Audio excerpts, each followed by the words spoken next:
और भी आएंगे बहारों में कलियां चुनने वाले, और भी आएंगे बहारों में कलियां चुनने वाले, तुमसे बेहतर पढ़ने वाले और हमसे बेहतर पढ़ाने वाले। नमस्कार साथियों, स्वागत है आप सभी का आपके अपने YouTube channel Shri Guru Nanak classes में।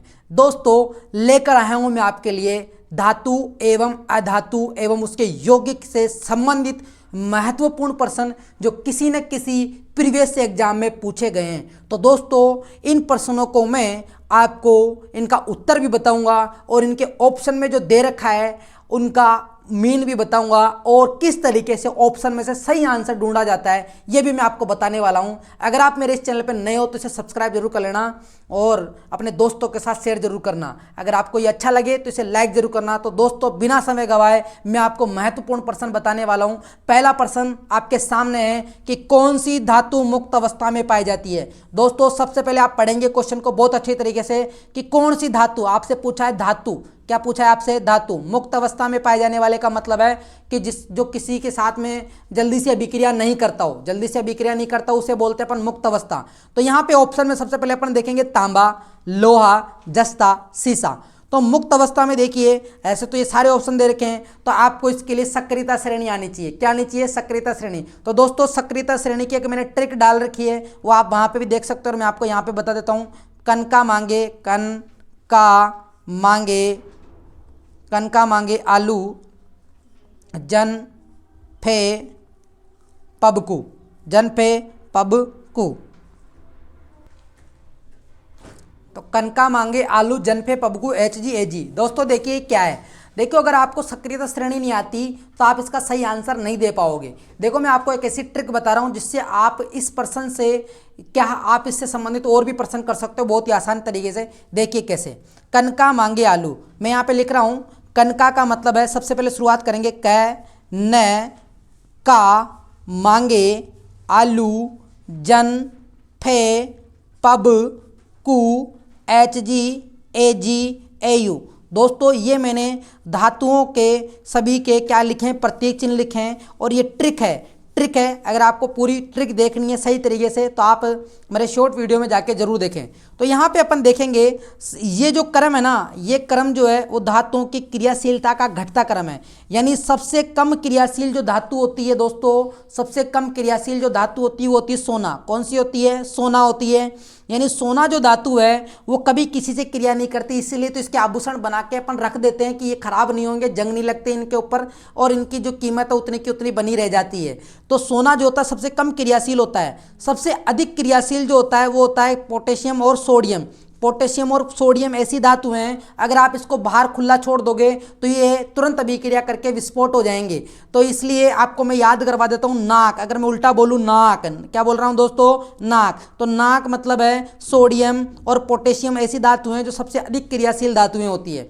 लेकिन हमें इस क्वेश्चन का आंसर देना है, तो इस क्वेश्चन का आंसर देखने के लिए आप देखना, इस ट्रिक से मैं आपको बताऊंगा कि किस तरीके से इसका आंसर सही होने वाला है। आपके ऑप्शन में तांबा, लोहा, क्योंकि आप ऑप्शन देखते कंफ्यूज हो जाते हो, एक जैसे आपको ऑप्शन दिखते हैं तो दोस्तों आप कंफ्यूज नहीं होगे। मैं आपको ऐसा तरीका बताने वाला हूं, ऐसा तरीका बताने वाला हूं कि आपका आंसर बिल्कुल सही होगा।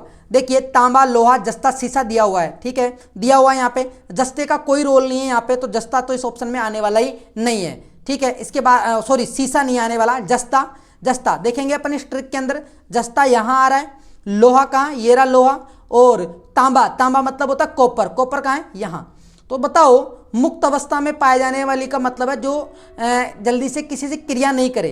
तो क्रियाशीलता का घटता क्रम जो है यहाँ पे आ रहा है, तो कॉपर जो है इसकी क्रियाशीलता इन दोनों की तुलना में कम होगी। इन दोनों की तुलना में क्या होगी? कम, क्योंकि क्रियाशीलता का घटता क्रम इधर जा रहा है, तो ये जो तत्व इधर आ रहे हैं इनकी क्रियाशीलता क्या होगी? कम। तो ये मुक्त अवस्था में पाए जा सकते हैं। तो जिंक और लोहे की तुलना में मुक्त अवस्था में जो पाया जाएगा वो कॉपर पाया जाएगा। क्या पाया जाएगा? कॉपर। और कॉपर को अपन क्या बोलते हैं? तांबा बोलते हैं। क्या बोलते हैं? तांबा बोलते हैं। तो दोस्तों इसका सही आंसर जो होगा वो होगा तांबा। क्या आंसर होगा इसका सही? तांबा।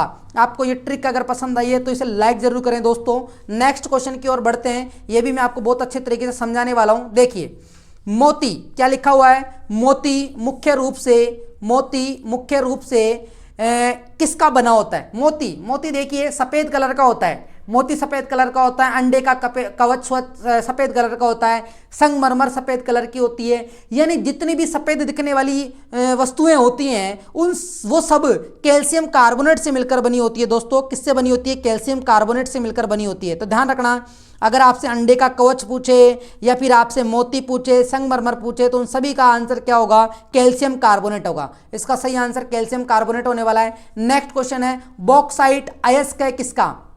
आपसे पूछा है कि बॉक्साइट किसका अयस्क है। तो दोस्तों बॉक्साइट जो है वो अयस्क होता है। पहला ऑप्शन दे रखा लोहा, लोहे का कभी हो ही नहीं सकता बॉक्साइट, जिंक का नहीं हो सकता, टिन का नहीं हो सकता। बॉक्साइट जो अयस्क होता है वो होता है एल्युमिनियम का। किसका होता है? एल्युमिनियम का, क्योंकि बक्सा एल्युमिनियम का बना हुआ। अगर आप ट्रिक याद करो, बक्सा किसका बना होता है? एल्युमिनियम का बना हुआ है। तो इसका मतलब बॉक्साइट जो है इसका वो किसका है? एल्युमिनियम का है। किसका है? एल्युमिनियम का, क्योंकि बॉक्साइट अयस्क से हम एल्युमिनियम धातु को अलग कर सकते हैं, इसीलिए ये उसका अयस्क है। आप लोगों को पता होना चाहिए कि खनिज क्या होता है और अयस्क क्या होता है। दोस्तों मैं आपको बता देता हूँ, खनिज का मतलब जो होता है, खनिज का मतलब क्या होता है? खनिज, खनिज का मतलब है ख से खोदकर निकाला हुआ, जमीन से खोदकर जिसको निकाला जाता है उसे खनिज कहते हैं। और अगर उस खनिज के अंदर अगर कोई धातु उपस्थित है, अगर उस खनिज के अंदर कोई धातु उपस्थित है, धातु उपस्थित है, तो दोस्तों उसे हम बोलते हैं अयस्क। क्या बोलते हैं? अयस्क। जैसे कि एग्जांपल से मैं आपको समझा देता हूं कि अभी अभी आपने देखा बॉक्साइट, क्या लिखा हुआ था? बॉक्साइट। तो बॉक्साइट जो है एक तरीके का अयस्क है। क्या ये अयस्क क्यों है? क्योंकि इस बॉक्साइट के अंदर कौन सी धातु पाई जाती है? एल्युमिनियम धातु पाई जाती है। एल्युमिनियम धातु पाई जाती है, इसलिए ये बॉक्साइट एल्युमिनियम धातु का अयस्क है। तो समझ में आ रहा है आपको? नेक्स्ट क्वेश्चन की तरफ बढ़ते हैं। नेक्स्ट क्वेश्चन क्या है? ठीक है, यहां तक निम्न में से किस उपकरण में पारे का उपयोग नहीं होता? दोस्तों क्वेश्चन को बहुत सावधानी पूर्वक पढ़ना है। अगर आपने सावधानी पूर्वक नहीं पढ़ा तो आपका आंसर आते हुए भी गलत हो जाएगा। देखिए यहां पर लिखा हुआ है नहीं होता, ध्यान देना, क्योंकि आप फटाफट से पढ़ते हो तो आपको लगता है कि पारे का उपयोग होता है और आप फटाफट से पता है क्या कर दोगे, यानी थर्मामीटर कर दोगे, और वो आपका आंसर क्या हो जाएगा? गलत हो जाएगा। तो दोस्तों जल्दीबाजी नहीं करनी है। जल्दीबाजी किस काम की? सावधानी हटी और दुर्घटना घटी। तो ऐसा काम नहीं करना है। देखिए किस उपकरण में पारे का उपयोग नहीं होता है? आपसे नेगेटिव प्रश्न पूछा है, नहीं होता। बैरोमीटर में, दोस्तों बैरोमीटर में पारे का उपयोग किया जाता है। स्पाइग्नोमेनोमीटर में, जो ब्लड प्रेशर मापने वाला जो यंत्र होता है उसे अपन स्पाइग्नोमेनोमीटर बोलते हैं, तो उसमें भी पारे का उपयोग होता है। और फिर है सोनोग्राफी। यार सोनोग्राफी में क्या पारे का उपयोग होता है क्या? अरे सोनोग्राफी, पेट की सोनोग्राफी करते हैं तो एक्सरे यूज होती है वहां पर, तो अल्ट्रावोलेट रेज काम आती है, तो वहां पर पारे का क्या काम? वहां पर पारे का कोई काम नहीं है। तो दोस्तों इसका सही आंसर होने वाला है सोनोग्राफी में पारे का उपयोग नहीं होता। नेक्स्ट ऑप्शन जो दे रखा था थर्मामीटर, आप जानते होंगे थर्मामीटर का उपयोग अपन तापमान मापने के लिए करते हैं, बुखार उखार मापने के लिए करते हैं, तो उसमें जो भरा रहता है वो पारा ही भरा रहता है, पारा भरा रहता है। तो दोस्तों पारे के बारे में आपको बता देता हूं। पारा जो है एक तरीके की द्रव धातु है। कौन सी धातु है? द्रव धातु है। ट्रिक याद कर लेना, 2 अक्षर इसमें ये। और पारे को अपन क्या बोलते हैं? मरकरी भी बोलते हैं दोस्तों। क्या बोलते हैं? मरकरी भी बोलते हैं। ठीक है, चलते हैं नेक्स्ट क्वेश्चन की तरफ। निम्नलिखित में से कौन सी अधातु द्रव है? क्वेश्चन को अच्छी तरीके से पढ़ेंगे। कौन सी अधातु द्रव? आपसे अधातु द्रव पूछा है दोस्तों, तो अधातु द्रव यानी पहली बात तो अधातु, ऑप्शन में देखा आयोडीन, क्लोरीन, ब्रोमीन, सल्फर, ये सभी तो अधातु ही हैं। ये सभी तो क्या है? अधातु हैं। लेकिन क्लोरीन तो गैस अवस्था में पाई जाती है, सल्फर भी गैस अवस्था में पाई जाती है। लेकिन आपको इनमें से बताना है कि कौन सी अधातु है जो द्रव अवस्था में पाई जाती है। तो दोस्तों इसकी एक ट्रिक है, अधातु का मतलब इसमें कितने अक्षर आ रहे हैं? 1 2 3। तो यहाँ पर देखिए ब्रोमीन में कितने आ रहे हैं? 1 2 3। तो ब्रोमीन इसका सही आंसर होगा। लेकिन ये तो मैंने ट्रिक बताई आपको, आप ऐसे भी समझ सकते हो कि जो ब्रोमीन होता है ना, वो एक कमरे के तापमान पर द्रव अवस्था में पाया जाता है, और पारा जो होता है धातु होते हुए भी कमरे के तापमान पर द्रव अवस्था में पाया जाता है। तो आपको अधातु भी याद कर लेना। अधातु द्रव जो द्रव अवस्था में पाई जाती है वो अधातु कौन सी है? ब्रोमीन है दोस्तों। कौन सी है? ब्रोमीन। तो इसका आंसर सही होगा ब्रोमीन, क्योंकि ये बहुत इंपॉर्टेंट क्वेश्चन है। ऐसे क्वेश्चन आपसे एग्जाम में जरूर पूछे जाएंगे, क्योंकि ये होते तो सरल है लेकिन ये कंफ्यूजिंग वाले प्रश्न होते हैं, इसलिए आप इसको ढंग से तरीके से याद करके जाएं। ओके, नेक्स्ट क्वेश्चन की ओर बढ़ते हैं। निम्न में से कौन सी धातु पूछा है दोस्तों, यहाँ पर क्या पूछा है? धातु। द्रव अवस्था में पाई जाती है। देख लीजिए, मैंने कहा था ना ऐसा प्रश्न पूछा जाता है। और ये एक और इम्पोर्टेंट प्रश्न है, यहाँ आपसे अधातु नहीं पूछा, आपसे धातु पूछा है दोस्तों। क्या पूछा है? धातु पूछा है। और धातु जो भी द्रव अवस्था में पाई जाती है, वैसे हमने धातुओं के गुणधर्म पढ़े थे कि धातुएं तो ठोस अवस्था में पाई जाती है। जो धातु होती है वो कौन सी अवस्था में पाई जाती है? ठोस अवस्था में। लेकिन यहाँ पर एक अपवाद होता है। तो दोस्तों धातु एवं अधातु में अपवाद से प्रश्न पूछे जाते हैं। तो यहाँ पर मैं आपको इंपॉर्टेंट प्रश्न बता रहा हूँ ऑप्शन के साथ में, और मैंने इनके ट्रिक्स के वीडियो भी डाल रखे हैं, तो आप एक बार वो वीडियो भी जरूर देख लेना। धातु की द्रव अवस्था में पाया जाने वाला जो द्रव अवस्था में पाया जाता है वो धातु है मरकरी। अभी मैंने आपको बताया था मरकरी। अगर यहाँ पे ऑप्शन में पारा लिखा हुआ है तो भी आप उसका आंसर यही टिक करेंगे। लिथियम, पोटेशियम और सोडियम, दोस्तों ये धातुएं ऐसी हैं जो हैं वो द्रव अवस्था में नहीं पाई जाती। लेकिन मैं आपको सोडियम के बारे में इंपॉर्टेंट बात बताता हूँ इस ऑप्शन में। सोडियम धातु ऐसी धातु है जिसको अपन चाकू से भी काट सकते हैं, यानी इतनी मुलायम धातु होती है। सोडियम धातु कैसी है? मुलायम है दोस्तों। कैसी धातु है ये? मुलायम है, मुलायम धातु है। पोटेशियम भी मुलायम होती है, लिथियम है ना, लिथियम बाकी ये सब मुलायम है। ओके, चलते हैं नेक्स्ट क्वेश्चन की ओर। आपको नेक्स्ट क्वेश्चन दिया हुआ है, निम्न में से कौन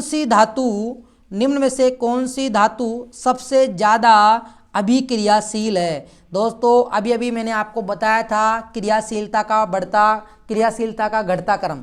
तो देखो अभिक्रियाशील धातु आपसे पूछिए सबसे ज़्यादा कौन सी होगी? तो दोस्तों सबसे ज़्यादा इस ऑप्शन में अपन देखेंगे Mg यानी मैग्नीशियम, एल्युमिनियम, आयरन और कॉपर। तो यहाँ पर ऐसा सोना चांदी वाला तो कुछ ऑप्शन दे ही नहीं रखा। तो आपको ट्रिक पता होनी चाहिए, और वो ट्रिक क्या थी मैं अभी आपको बताई थी थोड़ी देर पहले। कनका, मांगे, आलू, जनफे, पबकू, HgAg, तो ऑप्शन में देखते हैं अपन क्या क्या दिया हुआ है। हमें दिया हुआ है मैग्नीशियम। क्या दिया हुआ है दोस्तों? मैग्नीशियम दिया हुआ है। तो हमें बताना है सबसे ज़्यादा अभिक्रियाशील बताना है। क्या बताना है हमें? सबसे ज़्यादा अभिक्रियाशील बताना है। तो सबसे ज़्यादा अभिक्रियाशील देखते हैं इसमें से कौन सा आने वाला है, तो आप चेक करना इनमें सबसे पहले कौन सा आ रहा है। इन सबसे अधिक क्रियाशील में देखिए, क्या इसमें कैल्शियम दे रखा है? क्या ऑप्शन में नहीं दे रखा। सोडियम, पोटेशियम तो दे ही नहीं रखा। तो मैग्नीशियम सबसे पहले दे रखा है, तो सबसे अधिक क्रियाशील जो होगा वो मैग्नीशियम ही होगा। एल्युमिनियम इसके बाद में आ रहा है, आयरन इसके बाद में आ रहा है, जिंक इसके बाद में आ रहा है। तो इनकी क्रियाशीलता तो कम होगी, इसकी सबसे ज़्यादा होगी। हमें सबसे ज़्यादा क्रियाशील वाली धातु बतानी थी, वो मैग्नीशियम होगी। तो इसका आंसर सही होगा मैग्नीशियम। कैसा होगा? मैग्नीशियम। समझ में आया दोस्तों? नेक्स्ट क्वेश्चन की ओर बढ़ते हैं। धातुओं में सर्वाधिक कुचालक कौन सा होता है? दोस्तों धातुओं में सबसे ज्यादा जो कुचालक होता है ना, इस ऑप्शन में देख के बताना है आपको। लोहा, अरे लोहा तो चालक होता है। सिल्वर, ये भी चालक होता है। सोना होता है लेकिन कम होता है। सीसा धातु ऐसी है दोस्तों, सीसा यानी लेड धातु ऐसी है। इस सीसा को अपन लेड भी बोलते हैं। क्या बोलते हैं इसे? लेड भी बोलते हैं। तो लेड धातु ऐसी है दोस्तों, लेड धातु जो विद्युत की क्या है? कुचालक है। सबसे ज्यादा जो कुचालक है वो कौन सी धातु है? लेड धातु है दोस्तों। कौन सी धातु है? लेड धातु है। तो यहां पर सही आंसर जो होगा वो कौन सा होगा? लेड धातु। नेक्स्ट है, कौन सी अधातु चमकीली होती है? वैसे तो अधातु चमकीली होती नहीं है, लेकिन एक अपवाद के रूप में एक अधातु है जो सबसे ज्यादा चमकीली होती है, और वो है आयोडीन। कौन सी है? आयोडीन। सल्फर, कार्बन, नाइट्रोजन, ये सभी अधातु हैं, लेकिन ये चमकते नहीं है। चमकता है केवल आयोडीन चमकता है। कौन चमकता है? आयोडीन। अमोनिया का रासायनिक सूत्र क्या है? तो दोस्तों अमोनिया का जो रासायनिक सूत्र है वो है NH3। ये सभी सूत्र गलत हैं। NH3 जो है अमोनिया का रासायनिक सूत्र है। तो दोस्तों आपको ये वीडियो कैसा लगा कमेंट बॉक्स में ज़रूर बताएं। अगर आपको ऐसे और इंपॉर्टेंट प्रश्न चाहिए तो आप कमेंट बॉक्स में ज़रूर बताना, और अगर आप चैनल पर नए हो तो सब्सक्राइब जरूर करना। थैंक यू, धन्यवाद, ऑल द बेस्ट, जय हिंद।